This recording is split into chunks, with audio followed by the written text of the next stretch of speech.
बोलिए सद्गुरु देव की जय। परम पूज्य श्री साहिब जी, सम्माननीय भक्त सज्जनों, भक्तिमयी माताओं,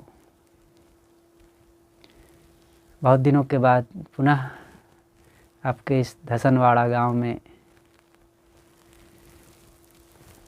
भक्तराज श्री अशोक जी के यहाँ आना हुआ। अच्छा लगा। पुराने मित्रों से मिल करके, लोगों से मिल करके मन को बड़ी प्रसन्नता होती है। और फिर जहाँ ज्ञान, भक्ति, सत्संग, भजन का माहौल है, ऐसे लोगों से मिल करके तो क्या पूछना। संत और भक्त दो ही तो लोग हैं जो कल्याण मित्र हैं। संतों से कल्याण की सामग्री मिलती है और भक्तों से भी वो प्रेरणा मिलती है कि तमाम घर गृहस्थी की उलझनों में रह करके भी जो साधन, भजन, भक्ति, सेवा और सत्संग में अपने मन को लगाए हैं और इस परमार्थ पथ में चल रहे हैं, कितना बढ़िया काम है। फिर हम लोगों को तो ये तो काम करने चाहिए। सबको एक दूसरों से बल लेना चाहिए और ये बल जब लिया जाता है तब दोनों की गाड़ी आगे बढ़ती जाती है। जैसे गाड़ी में कितना भी महत्वपूर्ण कोई पार्ट हो, वो अकेले काम नहीं कर सकता है। वो एक दूसरों के सहयोग से पूरी गाड़ी फिर चल पड़ती है और बड़ा बड़ा काम करती है, बहुत बहुत बोझा ढोती है। इसी प्रकार हमारी ज़िंदगी है। हमें अपने जीवन में ऐसा कुछ पुरुषार्थ करना चाहिए, ऐसा कुछ काम करना चाहिए कि जिससे व्यवहारिक काम होते हुए परमार्थ का काम होता जाए। इसी के लिए ज़िंदगी है ही है। व्यवहारिक काम तो मजबूरी है ना। जहाँ है, चार लोग हैं, घर परिवार है, शरीर है, व्यवहार है, समाज है, ये सबको निभाना है। इसलिए इस निभाने के लिए तमाम व्यवहार की जिम्मेदारियाँ ली जाती है। लेकिन केवल इतना ही निभा करके चले गए तो हमने सबके लिए किया, अपने लिए क्या किया। हमारी भी तो अपनी कुछ जिम्मेदारी है। सबके लिए करें, अपने लिए कुछ ना करें तो अधूरा काम हुआ। सब करते हुए सब इसलिए किया जाता है ताकि हमारा अपना काम निर्विघ्नता से पूर्ण हो सके। और हम सब में उलझे रहें, अपने को छोड़ दें तो ठीक नहीं। अपना भी काम हो। मुख्य तो अपना ही है। और अपने का मतलब दैहिक स्वार्थ नहीं, आध्यात्मिक स्वार्थ, कल्याण का स्वार्थ।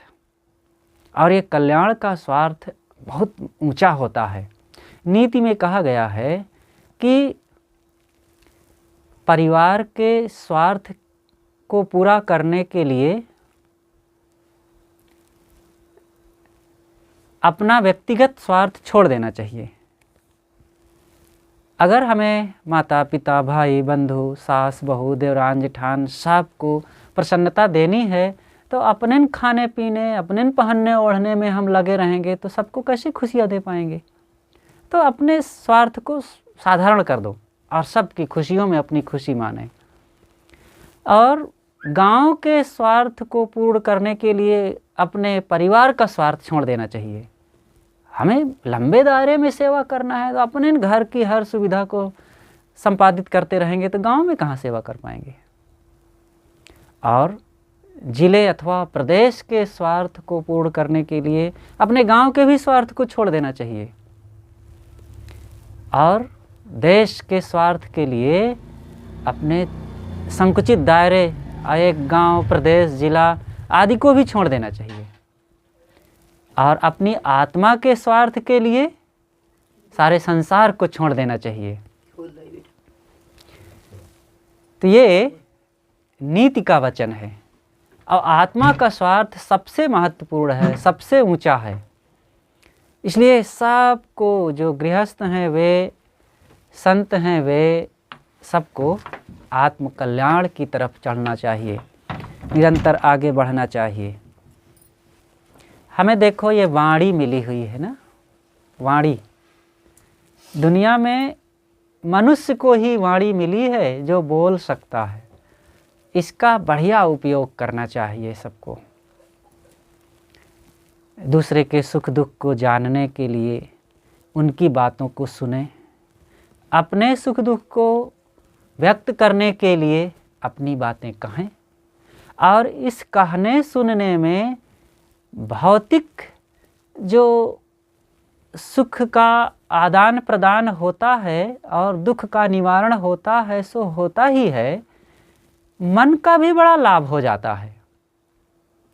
हम किसी के द्वारा कही हुई बात को, उसके दिल के दर्द को जब हम प्रेम से सुनते हैं तो हम उसको दवाई कर सके या ना कर सके, उसके रोग को मिटा सकें या ना सकें, लेकिन जब हम प्रेम से सहानुभूतिपूर्वक सुन लेते हैं और दो बोल मीठे बोल देते हैं सांत्वना के, तो उसको बड़ा संतोष मिल जाता है। ये उसके दिल को शांति मिल गई और रोग भी उसी में सहने की शक्ति आ गई अथवा घट भी जाता है, और हमारे मन में भी प्रेम पना पाता है। देखो, यही वाणी का दुरुपयोग करते तो कलह हो जाता, लड़ाई झगड़े हो जाते, विवाद हो जाता, घर टूट जाता, दिल टूट जाता, और हम भी अनेक ढंग से समस्या से ग्रस्त हो जाते। लेकिन इसी का सदुपयोग किया गया तो प्रेम पनप आया, मन को शांति मिल गई, संतोष हो गया और दो दिल एक हो गए। इसलिए वाणी को बहुत संभाल कर, इसमें कुछ पैसा वैसा नहीं लगता है, कोई गूंगा ना हो तो ये खुशी सबको दे सकता है। लेकिन लोग कहाँ दे पाते हैं? बहुत पढ़ लिख करके भी कहते हैं इतना बड़ा विद्वान, इतनी डिग्री, इतना भाषा विद्या पढ़ा हुआ है, और फिर भी नहीं बोल पाते हैं प्रेम के मीठे वचन और समता सुमति के वचन, दया और क्षमा के वचन नहीं बोल पाते हैं, क्योंकि उनके अंदर में वो कटुता है, वो जहर है। एक जहर बाहर होता है जो खा करके लोग मर जाते हैं, और एक जहर सबके दिलों में है। कबीर साहब ने एक जगह कहा है ना कि बिच्छू के पूंछ में जहर बसता है और सर्प के मुख में जहर बसता है, और बैल के सींग में और घोड़े के पैर में और आदमी के अंग अंग में जहर है। वो आँख से देखने में भी जहर प्रकट कर सकता है, जुबान से बोल करके भी, हाथ से भी, पैर से भी और हर अंग से। इसलिए भाई सद्गुरु अभिलाष साहिब जी कहा करते थे कि अपने जहर को मारे, और दूसरे के अंदर भी जहर है तो कहीं उछल करके आ जाए तो उसको सहें और बस सब ठीक हो जाएगा। और यही ना सह पावे, और ये वाणी के द्वारा ज़्यादा जहर आता और जाता है। इसलिए सबको मीठा बोलना चाहिए। एक घर में 3 लोग रहते थे, तो जो घर का मालिक था वो एक राजा के यहाँ कुछ काम करता था।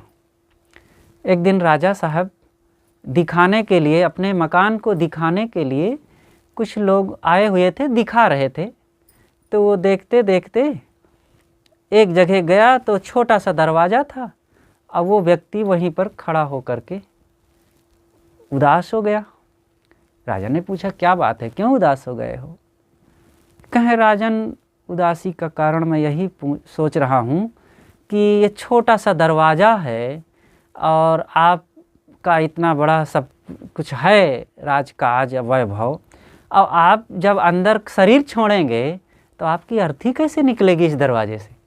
अब देखो जुबान को कैसे व्यक्त कर रहा है। राजा को बड़ा गुस्सा आया, कहा मूर्ख आदमी, इसको पकड़ो तो, इसको जेल में बंद करो। बंद कर दिए।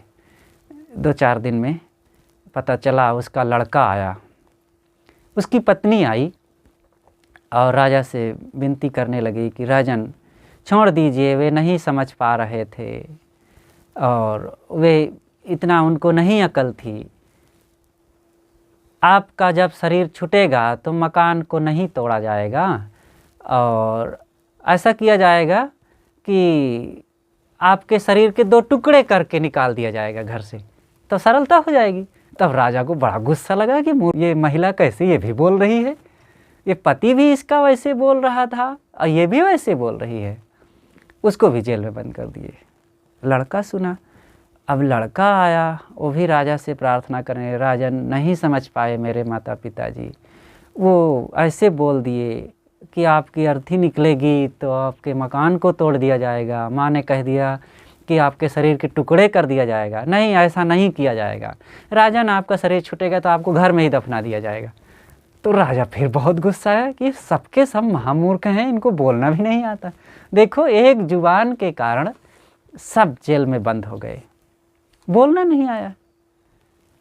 अब क्या ज़रूरत थी बोलने की? राजा कोई पूछ रहा था क्या? लेकिन अब उनके मन में यही प्रश्न खौलने लगा। इसलिए सदैव वाणी का जो जहाँ रहे, मधुर वचन है औषधि, कटुक वचन है तीर, श्रवण द्वार है संचरे सालय सकल शरीर। तो ऐसा बोले कि हमें भी संतोष हो, अगले को भी संतोष हो, हमें भी प्रसन्नता मिले, अगले को भी प्रसन्नता मिले। हम किसी को रुपया पैसा ना दे सकें और कपड़ा गहना ना दे सकें तो कम से कम 2 मीठे वचन तो दे ही सकते हैं। और ये बड़ा सरल है और बहुत ज़रूरी है।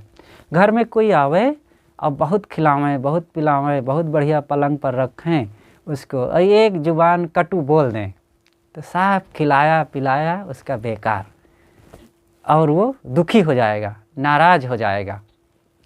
एक सज्जन थे, तो उनके यहाँ मेहमान आए तो स्वागत किए। कहें भैया चलिए भोजन कर लीजिए। कहें नहीं, भोजन की इच्छा नहीं है। कहें नहीं, कर लीजिए। तो अंततः बहुत आग्रह किए तो करने लगे। कहें बहुत अच्छा हुआ आपने हमारा भोजन स्वीकार कर लिया, अभी अभी हम इस भोजन को कुत्ते को डालने जा रहे थे, आप आ गए तो बहुत अच्छा हुआ। अब ऐसा बोल करके अब उसके मन को दुखा दिया ना। अब बेचारा अब ना उसको अंदर धंस रहा है भोजन, न छोड़ते बन रहा है। बीच में अंततः वो छोड़ के उठ गया कि जो कुत्ते को डालने जा रहे थे तो मुझे काहे को फिर बैठा दिए भोजन में। कितना गलत सोच का ऐसे विचार होता है, ऐसी मन की दशा होती है। इसलिए खूब अपने मन को जो जहाँ रहे ज्ञान भक्ति बोध विचार के भावों से भर करके जब हम बोलेंगे तो अमृत निकलेगा।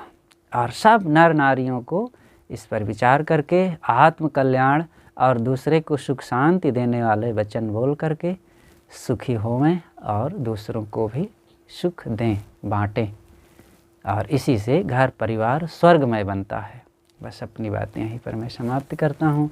देखो, हमारे बीच परम पूज्य साहेब जी विराजमान हैं और पहली बार यहाँ आना हुआ, लेकिन बहुत दिनों से मिथिलेश जी का आग्रह रहा कि साहेब जी को ज़रूर लाइए। और पिछले साल अभी गर्मी में ही संयोग नहीं बन पाया था, लेकिन अभी ऐसा कुछ बना बानक साहेब जी पधारे हैं। अब उनके अमृत वचनों से आप सब लोग लाभान्वित हों। बोलिए सद्गुरु देव की जय।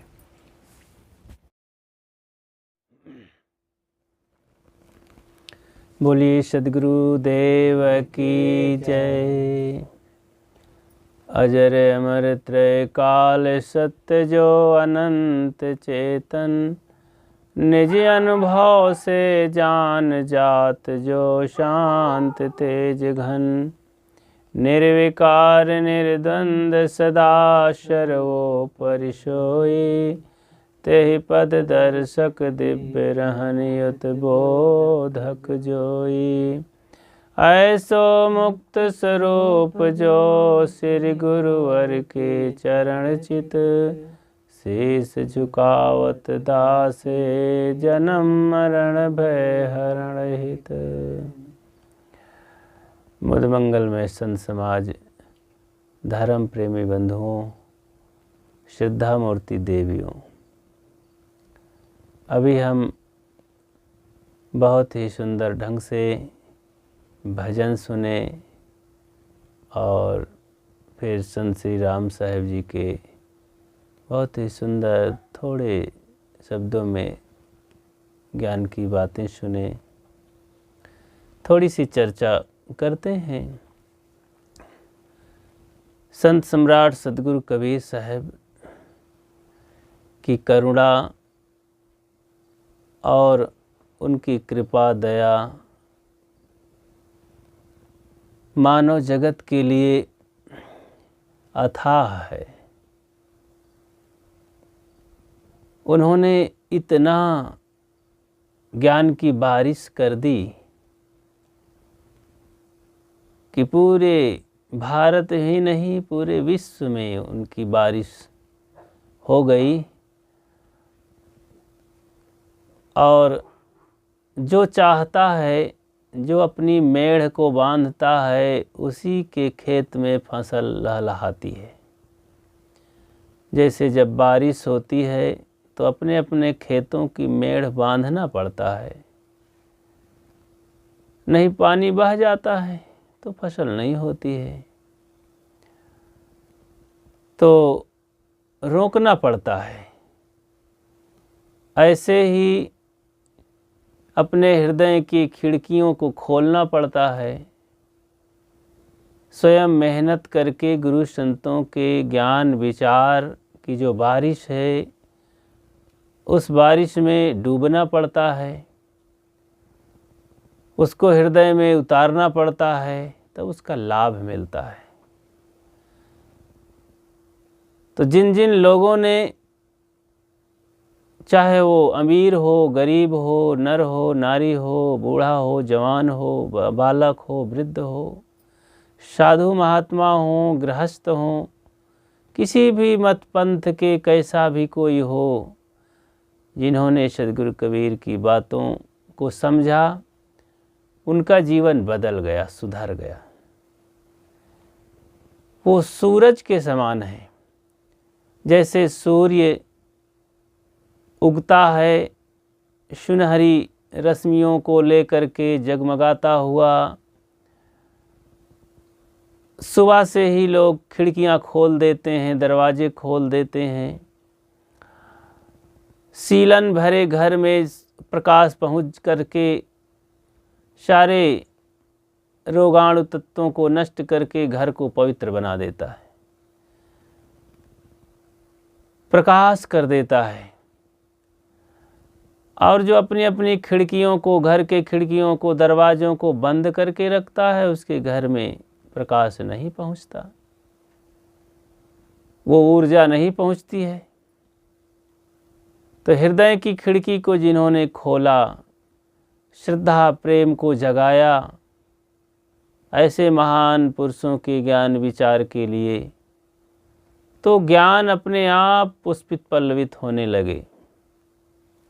ये करना पड़ता है। लोग कहते हैं महाराज हमारी गाय 3 किलो दूध देती है, लेकिन आज तक हम एक बूंद भी दूध देते हुए नहीं देखे। 3 किलो कैसे देगी?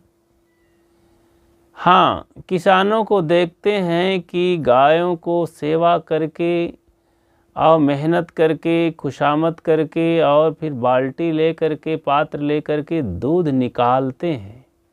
एक एक बूंद खींच करके और सारे दूध को निकाल लेते हैं।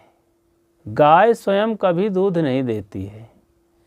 जिस दिन नहीं लोग निकालेंगे, गाय के पेट में ही वह सूख जाएगा, दूध आएगा नहीं एक बूंद। तो जमीन में देखते हैं, सुनते हैं कि बहुत गल्ला पैदा हुआ, लेकिन जमीन कभी हमको गल्ला दी थोड़े। गल्ला निकाल लेने के लिए, पैदा करने के लिए अन्न हमने मेहनत किया और धरती से अपार गल्ला अनाज पैदा करके मानव जगत, प्राणी जगत की सेवा में उपस्थित हो गया। ऐसे ही बहुत कुछ सोच सकते हैं, करना पड़ता है। अपार शक्ति है इस प्रकृति में। मनुष्य के अंदर महान शक्ति है, उस शक्ति को न जगाओ तो बेकार हो जाती है। दूध में घी है कि नहीं? है ना? लेकिन निकालने के लिए मेहनत करनी पड़ती है, उसको पका करके जमाना पड़ता है और इंतज़ार करना पड़ता है जमते तक। और जब जम गया तो फिर उसे मथानी चलानी पड़ती है, मथ करके बिलो करके तब वो मक्खन तैयार होता है। बिल्कुल छाछ अलग हो गया, मक्खन अलग हो गया। और अभी भी नहीं तैयार हुआ घी, कढ़ाई में डाल करके उसे तपाया जाता है, सारा छाछ का हिस्सा जल गया और शुद्ध घी वहाँ पर उपस्थित हो गया। अब घी को मिलाओ मट्ठे में, पानी में मिल नहीं सकता, और वही घी फिर 6 महीना साल भर आप रख सकते हैं, खराब नहीं होगा। दूध तो भाई 5-6 घंटे में ही खराब होने की संभावना हो जाती है, लेकिन घी 6-6 महीना साल भर भी टिका रहता है। ऐसे ही मनुष्य के अंदर बहुत सारी शक्तियां हैं, अपार शक्ति है। उस शक्ति को जगाने की ज़रूरत होती है, शोधन करने की ज़रूरत होती है। देखो इसी प्रकृति में अपार शक्ति है। मनुष्य शोधन किया, इसी जल से बिजली बना लिया, पत्थर खोद लिया, सोना चांदी निकाल लिया। देखो सूरज में अपार शक्ति है, पैनल बना करके मनुष्य इसी में बिजली बना लिया। अब कि जितना मन हो पैनल बनाते चले जाओ, क्या सूरज घट जाएगा क्या? आप बिजली पैदा करते रहो, जितनी ताकत हो मनुष्य में बिजली बनाए, सूरज कुछ भी कम होने वाला नहीं है।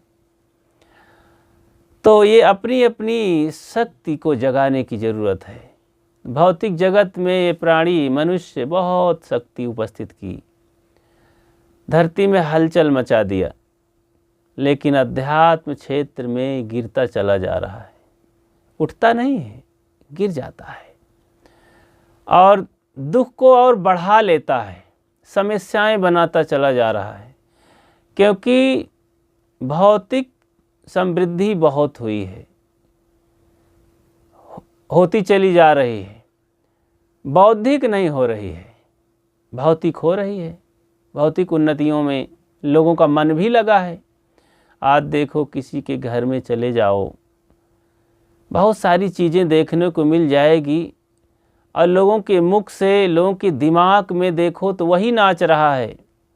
बाहर की उन्नतियों के लिए रात दिन बेचैन होकर के सोचता है, और अपने अपने बच्चों के लिए तो पूरा एड़ी से चोटी तक ताकत लगाए है, पैसा से, बुद्धि से, ताकत से पढ़ा करके बच्चों को मैं क्या बना दूं, और कितना कहाँ स्कूल में लिखाऊं।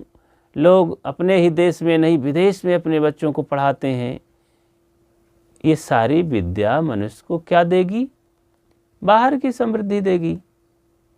ठीक है, इसको पढ़ाना चाहिए, करना चाहिए। बाहर की जितनी भी भौतिक उपलब्धि होगी, लोगों के जीवन गुजर में सहायक होगी, तो सहायक होगी, सुविधा देगी, सुख नहीं देगी। और सुख मिलेगा भी तो कितना? बहुत थोड़ा, अल्प सुख।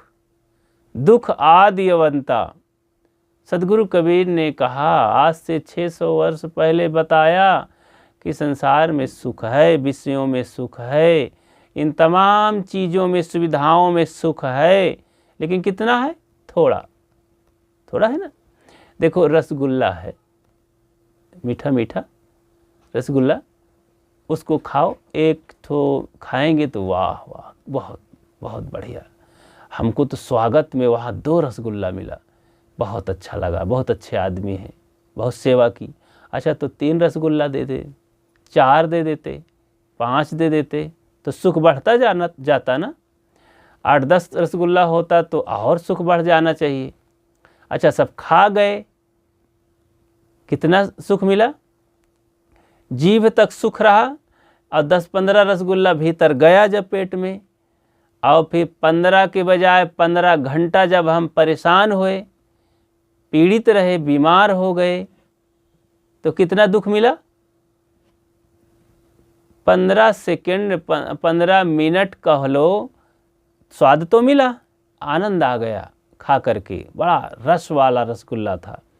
लेकिन 15-20 घंटा परेशान हुए, दुखी रहे, पेट में पीड़ा रही, बीमारी ऊपर सता रही थी, और अपमानित हुए, पश्चाताप किए, कितना दुख मिला? कई गुना ज़्यादा मिला। तो यहाँ का संसार का सुख थोड़ा है सुख, लेकिन दुख बहुत है, दुख बहुत है। किसी को हमने अपना गुस्सा, लोभ, लालच, अपने मन की उत्पत्ति जो कुछ हुई भावनाओं की पेश किए और पूरा कर लिए, लेकिन उसके एवरेज में कितना दुख मिला, कितना पश्चाताप, मन से सहा नहीं गया। हम कुछ बोल दिए, घर वालों को, पड़ोसियों को, अपने मित्रों को कुछ बोल दिए। मन में पहले लगा था कि नहीं बोलेंगे तो ठीक नहीं है, ये हमको दबा लेंगे, हरा देंगे और हमको नीचा दिखा देंगे, तो रहा नहीं गया और हम बोल दिए फिर कुछ ऐसा वैसा, और उसके एवरेज में कितना पछताना पड़ा। गलत बोल दिए थे, कटु बोल दिए थे, उसके एवरेज में हमको रात भर नींद नहीं आई, क्योंकि थोड़ा बोल करके खुश तो हो गए कि हमने कह दिया, उसको नहला में दहला पेश कर दिया, लेकिन अब रात भर पछताते रहे कि गलत कह दिए। ऐसे ही संसार के तमाम जो इसमें हम सुख चाहते हैं, सुख पाते हैं, दुख बहुत मिलता है। खाने पीने, देखने, सोने। पतिंगा थोड़ा सा सुख पाया, प्रकाश में आकर बल्ब में टकराया, अपना पंख उखाड़ लिया और वहीं पर घूम घूम करके मर गया पतिंगा। भंवरा सुख पाया फूल में, और फिर फूल में संपुट हो गया, बंद हो गया और मारा गया। मछली थोड़ा सा मांस, केंचुआ होता है कीड़ा, और बंसी में लगा के मछली मारने वाले तालाब और सरोवर में बंसी को फेंकते हैं धागा बांध करके, डोरी, और मछली उसे चाहती है कि मैं अब आनंद आ जाएगा खा करके, और जाती है और उस मुख में डाल लेती है, और उसकी गलफड़ी में वो तार जो कटिया होती है फंस जाती है, और वो मछुआरा उसे एक ही झटके में उसकी जान ले लेता है। थोड़ा सा आनंद लेने के लिए और जान से मारी जाती है। देखो, अली पतंग गजमीन मृग, इनके एक ही आँच, कहें कबीर उनकी का गति, जिनके पीछे 5। तो एक एक आनंद में, एक एक सुख में इनकी जान चली जाती है। भंवरा की, पतिंगा की, मृगा की, हाथी की, मछली की, और मनुष्यों के पीछे, प्राणियों के पीछे तो सारे सुख लगे हुए हैं। तो इसी को जानना है। संत गुरुजन हमें इसकी वास्तविकता को बताते हैं कि बाहर का सुख थोड़े सुख के चक्कर में पड़ करके अपार दुख मत बटोरो। अपार दुख इकट्ठा करके जीवन भर दुख भोगते हुए सदा के लिए लोक परलोक बिगाड़ लोगे। इसलिए इसको छोड़ो, त्याग करो, यहाँ काम करो। कुछ तकलीफ उठा करके भजन भक्ति करके संत गुरुजनों के ज्ञान विचार बताए मार्ग में चल करके जीवन को निर्दोष बनाओ। शांति सद्गुण की कमाई करो, कल्याण की पूंजी इकट्ठा करो। इसके लिए सत्संग में जाओ, सद्ग्रंथ पढ़ो, ध्यान करो, संयम करो, साधना करो, वाणी का सुधार करो, इंद्रियों का संयमन करो, साधना से रहो। थोड़ी मेहनत पड़ेगी। अब मेहनत नहीं करना चाहते हैं तो पहुंच कैसे पाएंगे। जैसे एक गांव में प्रचार हुआ कि भाई एक अकामपुर शहर है, वहाँ जो जाएगा सदा के लिए सुखी हो जाएगा। वहाँ कोई काम नहीं है, वह अकामपुर है, वहाँ सारी कामनाएं बुझ जाएंगी, मिट जाएंगी, सारा सुख मिलेगा। सभी लोग तैयार हुए। कौन नहीं तैयार होगा, जाने के लिए तैयार हुए। जैसे एक ही फाटक था, गेट जाने का एक ही मार्ग था।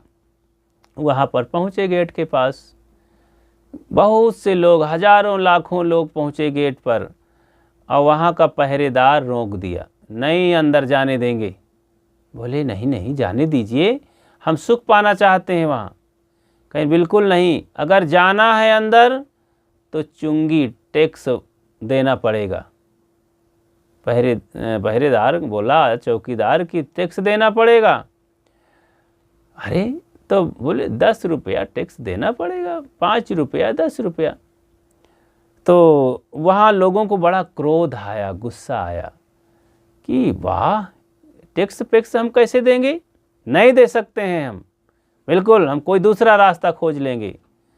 तो बहुत सारे लोग दूसरा रास्ता खोजने के लिए बाउंड्री के बाहर किनारे किनारे अच्छा, बाउंड्री के बाहर क्या होता है जानते हैं? कहीं जो बाउंड्री खींची हुई होती है, कोई फैक्ट्री के बाउंड्री हो, किनारे किनारे नाली, कचड़ा, नाला, यही तो फेंकते हैं लोग, यही तो होता है। घूर होता है, कचड़ा, गंदगी, खाई खंदक। तो किनारे किनारे बाउंड्री के बाहर लोग खोजने लगे रास्ता कि हम अंदर पहुंचने के लिए कोई दूसरा गेट मिल जाएगा। लेकिन कोई रास्ता और था ही नहीं, कोई नियम ही नहीं था अंदर जाने का। तो लोग ऊब करके, घबरा करके, थक करके नहीं पहुंच पाए, वापस लौट गए। कुछ लोग थे वहाँ डटे रहे कि भैया जाने दीजिए, कि नहीं ये हो ही नहीं सकता, देना ही पड़ेगा। तो बहुत से लोग घबरा करके गेट से वापस चले गए घर अपने।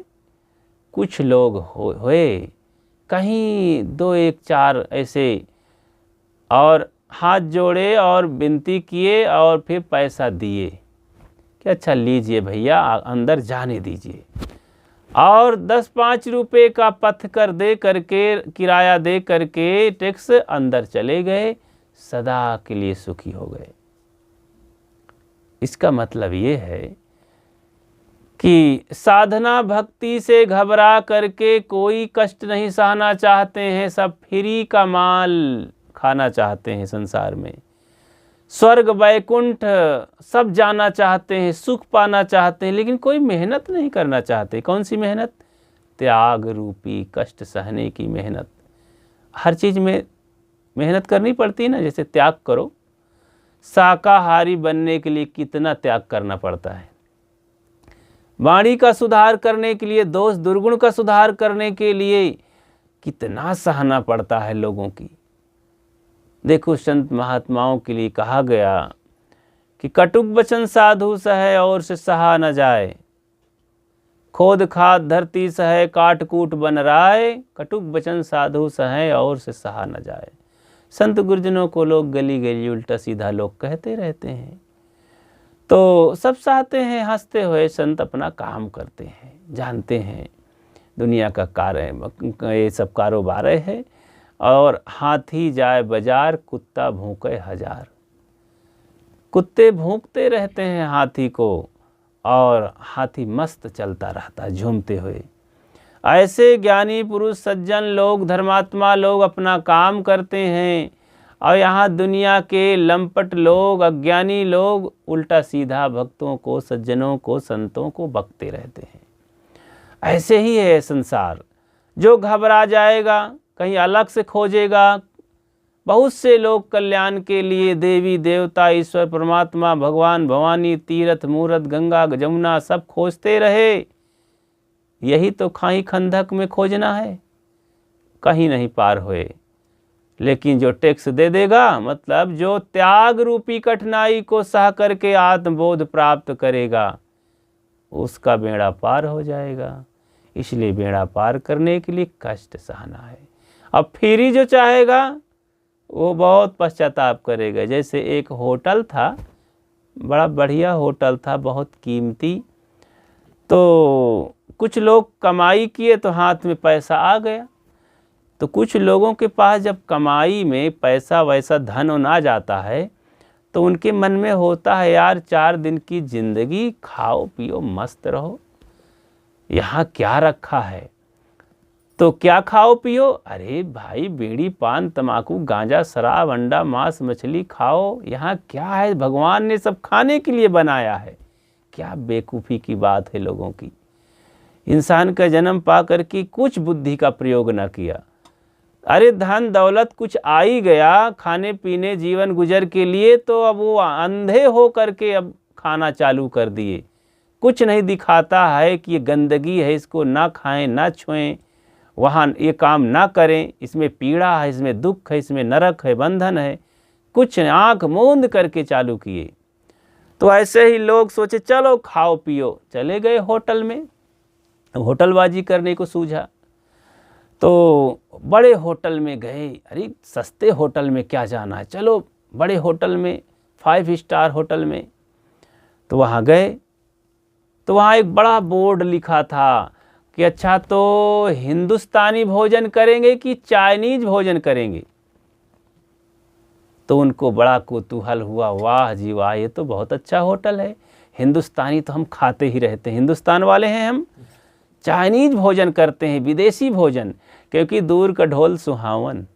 यहाँ जब भारत वाले होते हैं सोचते अमेरिका में बहुत सुख होगा, चीन में बहुत सुख होगा, जापान में बहुत सुख होगा, वो बहुत धनी देश है। अरे वहाँ नरक है पूरा, कुछ नहीं है, न चाल चलन अच्छी है, न खान पान अच्छा है, न रहन सहन अच्छा है, न कोई बूढ़ों का इज्जत है, न बच्चों की इज्जत है, कोई कुछ नहीं है, नैतिकता नाम की चीज़ नहीं रहती है। तो लोग दुख से पीड़ित हैं, पागल हैं, चरित्रहीन हैं। हमारे देश में अभी बहुत कुछ अच्छा है, अभी यहाँ कम से कम कुछ बूढ़ों की तो इज्जत है और सेवा हो रही है, बेचारों की आह जो है सुनने वाले कोई हैं, वहाँ तो कोई नहीं पूछने वाला है। तो लेकिन यही है, दूर का ढोल सुहावन, सुनने में अच्छा लगता है। तो देखे बोर्ड तो सोचे चाइनीज भोजन करें, चलो इधर बाएं तरफ मुड़ चलो, लिखा था बोर्ड में कि बाएं मुड़ जाओ अगर चाइनीज भोजन करना चाहते हो। तो मुड़ गए, आगे देखे एक बोर्ड लिखा था, अच्छा तो शाकाहारी भोजन चाहिए कि मांसाहारी। तो नहीं मांसाहारी बहुत बेकार चीज़ है, हम शाकाहारी वाले हैं। तो शाकाहारी करना चाहते दाहिने मुड़ जाओ, तो मुड़ गए। फिर देखे कि फिर एक बोर्ड टंगा हुआ है, देसी घी का खाओगे कि डालडा वाला खाओगे। तो कहें वाह भाई बहुत सुंदर होटल है, देसी घी का बनाया हुआ भोजन तो ज़्यादा स्वादिष्ट होगा, तो डालडा कौन खाएंगे बेकार। अगर देसी घी खाना चाहते दाहिने मुड़ जाओ, तो मुड़ गए।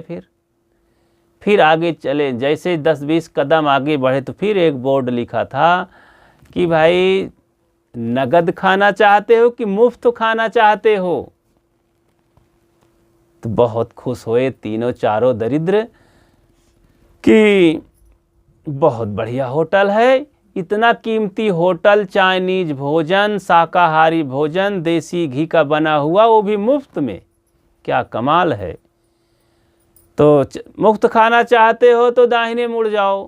दाहिने मुड़े और फिर आगे बढ़े, दरवाज़ा में धक्का दिया तो निकल गए सड़क की तरफ, 3 फुट नीचे गिरे।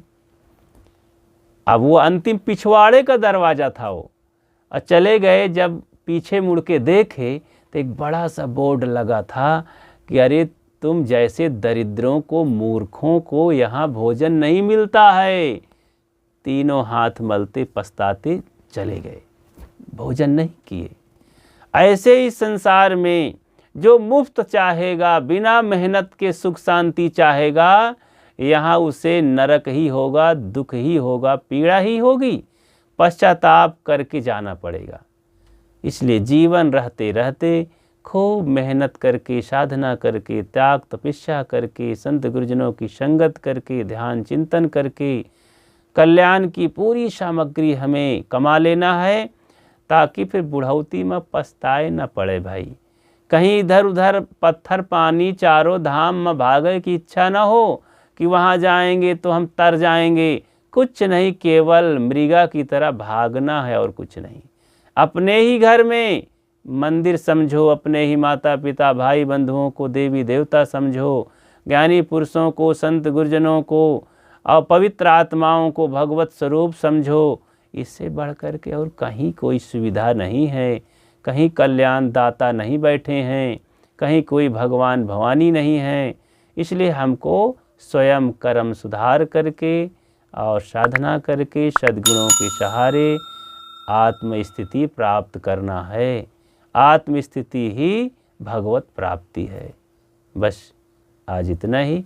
बोलिए सद्गुरु देव की जय, संत समाज की जय।